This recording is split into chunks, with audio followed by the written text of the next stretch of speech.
Hello दोस्तों, आज हम लेखा शास्त्र के लेखांकन के आधारभूत शब्दों में 10 अन्य शब्दों के बारे में पढ़ेंगे। पहला है जिसमें से अब हमारा 11वां शब्द है क्रय। क्रय क्या होता है? क्रय को हम खरीदना कहते हैं। इसे अंग्रेजी में परचेज कहा जाता है। किसी वस्तु को खरीदने की क्रिया जो होती है वह क्रय कहलाती है। दूसरा अब है हमारा क्रय वापसी। क्रय वापसी क्या होगा?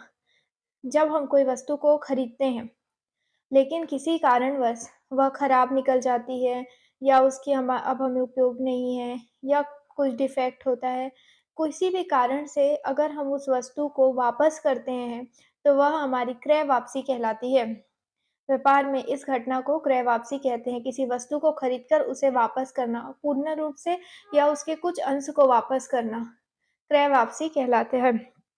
अब हमारा अगला है विक्रय। विक्रय किसे कहते हैं? किसी वस्तु को बेचना विक्रय कहलाता है। व्यापार में जब हम कोई वस्तु को किसी को बेचते हैं और उसके बदले धन प्राप्त करते हैं, तो यह क्रिया हमारी विक्रय कहलाती है। अगला है हमारा विक्रय वापसी। विक्रय वापसी को इंग्लिश में सेल्स रिटर्न भी कहते हैं। जिस प्रकार क्रय में वस्तुओं को वापस किया जाता है, उसी प्रकार विक्रय में वस्तुएं वापस प्राप्त होती हैं।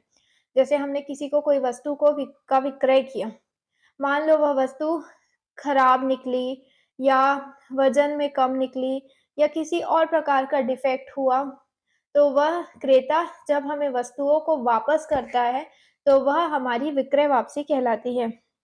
अब देखते हैं इसका माल किसे कहते हैं? माल को अंग्रेजी में हम गुड्स भी कहते हैं। व्यापारी जिस वस्तु को खरीदकर लाभ पर बेचता है उसे माल कहा जाता है। मतलब जिस वस्तु का क्रय विक्रय होता है, जो वस्तु हमारी क्रय होगी, विक्रय होगी, जिसकी क्रय वापसी होगी, विक्रय वापसी होगी, वही हमारा माल है। अंततः जो वस्तुओं का लेन देन होता है वही हमारा माल कहलाता है। अब हमारा अगला टॉपिक है स्कंध। स्कंध क्या होता है? स्कंध को रहतिया भी कहते हैं। रहतिया से आशय उस सामान से है जो नहीं बिका हुआ है। एक निश्चित तिथि पर व्यापार का जो माल नहीं बिक पाता उसे रहतिया या स्कंध कहते हैं। व्यापारिक परिणामों को प्राप्त करने के लिए स्टॉक का मूल्यांकन आवश्यक होता है। देखो, हमने एक सामान खरीदा, मान लो हमने 100 रुपए का सामान खरीदा। अब इसमें से हमारे 90 रुपए का सामान बिक गया, हमारे पास कितने का सामान बचा? 10 रुपए का। तो वो 10 रुपए का सामान एक निश्चित तिथि तक नहीं बिकता है, तो वो हमारा क्या कहलाएगा? स्टॉक कहलाएगा, स्कंध कहलाएगा या फिर रहतिया कहलाएगी। लेकिन जब हम लाभ की गणना करेंगे तो उस स्कंध का मूल्यांकन करना आवश्यक होता है। सामान्यतः स्कंध का मूल्यांकन बाजार मूल्य या लागत मूल्य से जो भी कम होगा उस मूल्य पर किया जाता है। स्टॉक कितने प्रकार के होते हैं? स्टॉक या स्कंध हमारे 2 प्रकार के होते हैं, एक प्रारंभिक स्टॉक और दूसरा अंतिम स्टॉक। अब अगला हमारा है देनदार। देनदार किसे कहेंगे? ऐसा व्यक्ति या फर्म या संस्था जिन्हें माल एवं सेवा के लिए उधार दी जाती है, तो वह तब तक देनदार कहलाता है जब तक कि वह मूल्य को नहीं चुकाता है। अर्थात एक निश्चित तिथि तक जिस व्यक्ति से राशि लेना बकाया हो, देनदार या ऋणी कहलाता है। साधारण शब्दों में अगर हम समझें कि हमने किसी को माल का विक्रय किया, हमने माल दे दिया, परंतु उसने हमें अभी तक के रुपए नहीं चुकाए हैं, तो जब तक वह हमारे रुपए नहीं चुकाता तब तक वह हमारा देनदार कहलाता है।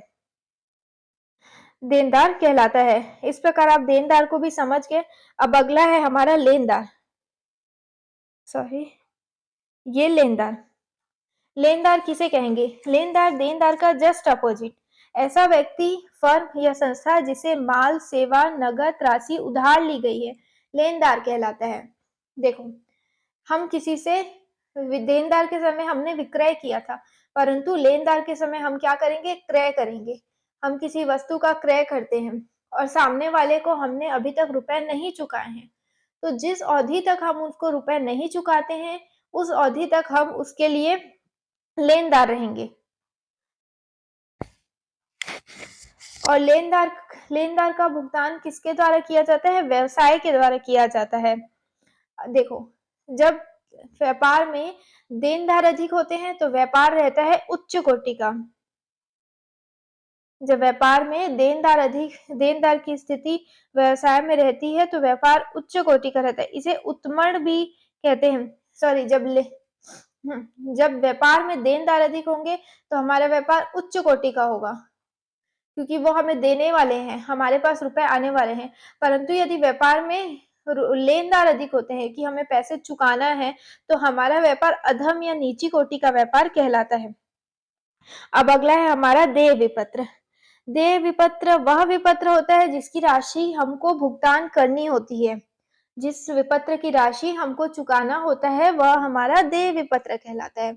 जैसे जब एक ऋणी या देनदार अपने लेनदार को कोई लिखित बिल देता है और लेनदार उस चीज को स्वीकार करके उसे वापस कर देता है, तो वह देनदार के पास एक विपत्र के रूप में रहती है, जो लेनदार के लिए देय विपत्र होता है। वो देनदार कभी भी वह विपत्र लेनदार को देकर उससे धनराशि प्राप्त कर सकता है।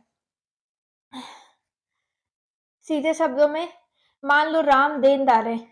देनदार मतलब राम को पैसे देने हैं और श्याम है हमारा लेनदार जिसको पैसे लेने हैं। अब श्याम क्या करेगा, एक पक्का बिल बना के राम को देगा। राम उसमें साइन करके श्याम को वापस करेगा कि हाँ ठीक है, तुम जब इस पन्ने को लेके आओगे श्याम, तो मैं इसके बदले तुम्हें पैसे दे दूंगा। तो यह हमारा देय विपत्र होगा। यह राम के लिए देय विपत्र है। अब है अगला हमारा प्राप्त विपत्र। इसी उदाहरण में जो राम के लिए देय विपत्र है वो श्याम के लिए क्या हो जाएगा, प्राप्त विपत्र हो जाएगा। इसे भी एक बार समझ लेते हैं। जब लेनदार अर्थात जिसको पैसे लेने हैं उसको देनदार कोई विपत्र या कोई बिल देगा तो वह उसका प्राप्त विपत्र कहलाएगा।